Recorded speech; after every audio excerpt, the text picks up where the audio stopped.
had a rifle. We could clearly see him with a rifle. Absolutely. But you want to know why the shooting happened? Here's why. So when I heard of the attempted assassination, I immediately thought that the Democrats did that.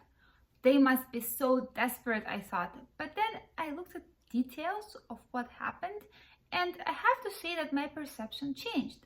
Let's take a look at this. And we all decided, hey, you know, when we hear Trump up there, we're going to walk up through the field, stand by the trees up there under the shade, and watch and listen to the rally, right? We couldn't see him, but we could hear him.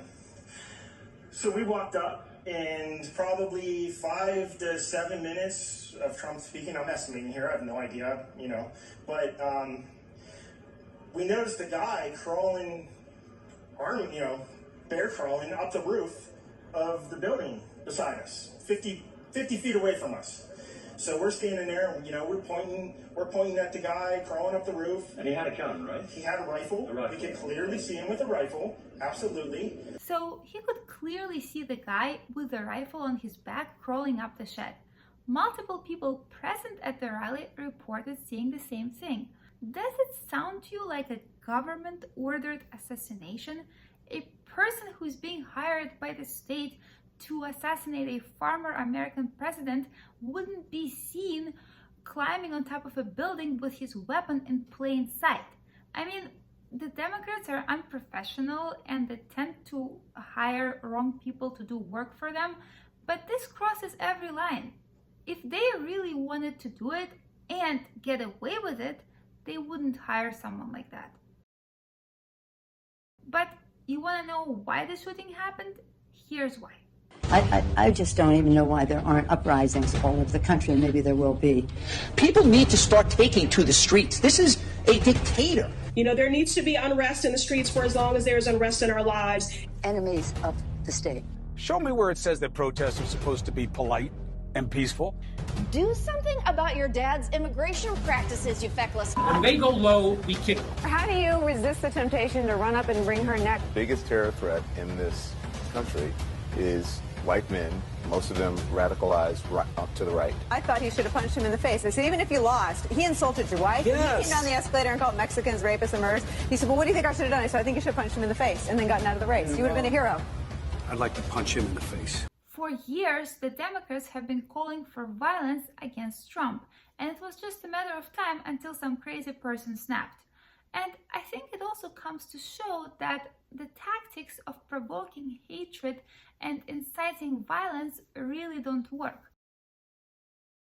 And not only that they don't work, they also very seriously backfire in the long term. Because look what happened.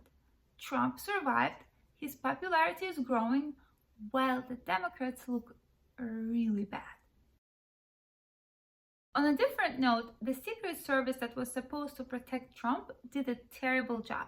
Number one, they ignored all the people telling them that there is an armed person on top of the shed. Number two, they left that spot unprotected in the first place. Number three, Trump was shot in the ear. One person was killed and several people were injured before they reacted. Look, I'm a woman and I'm not sexist, but look at this.